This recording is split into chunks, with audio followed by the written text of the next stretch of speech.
orange butterflies and aqua sequins ensconced between slight bosoms, silk roses darting from behind her ears. The passion flower of southwest Los Angeles meandered down Hoover Streets, past dark, shuttered houses where she glittered in heat and seemed to be looking for rides when she wasn't, and absolutely eyed every man who wasn't lame, white, or nodding out. She let her thighs slip from her skirt crossing the street. She slowed to be examined and never once looked back to smile. She was sullen, and the rhinestones etched in the corners of her mouth suggested tears, fresh kisses that had done no good. She always wore her stomach out, lined with arrested feathers, and the hairs around her navel seemed to dance. The pastel ivy on her shoulders to be brushed with lips and fingers smelling of Jack Daniels and honey. She was hot, a deliberate coquette who never did without what she wanted, and what she wanted was to be unforgettable, a wound to every man arrogant enough to want her. She was the wrath of the women in the windows, camouflaging despair and stretch marks. So she glittered honestly, delighted she was desired, and allowed those especially scheme and tactful suitors to experience her body and spirit, tear and blended with theirs, and they were so happy.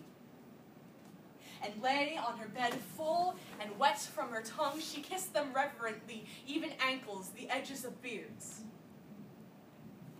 At 4:30 a.m., she rose, moving the arms and legs that had trapped her, and drew herself a bath. Laying in the water, she became herself, ordinary.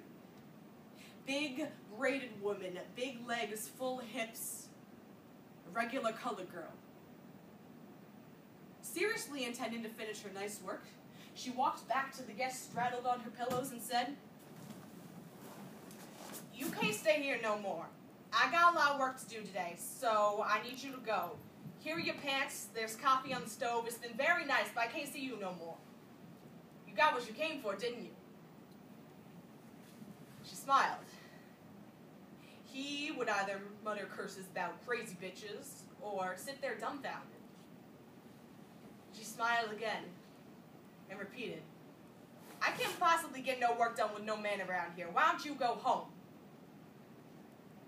And the ones who fell prey to her dazzling hips painted with orange blossoms and magnolia-scented wrists had wanted no more than to lie between her sparkling thighs and had planned on leaving before dawn, but now she stood a regular colored girl, full of the same malice, and they knew, and they left in a hurry. She would gather the jewels and tinsel from the tub and laugh gaily or vengeful. She stored her roses by the bed, and after writing down the exploits in her diary, lined with silk and moonstone, she tucked the rose behind her ear and cried herself to sleep.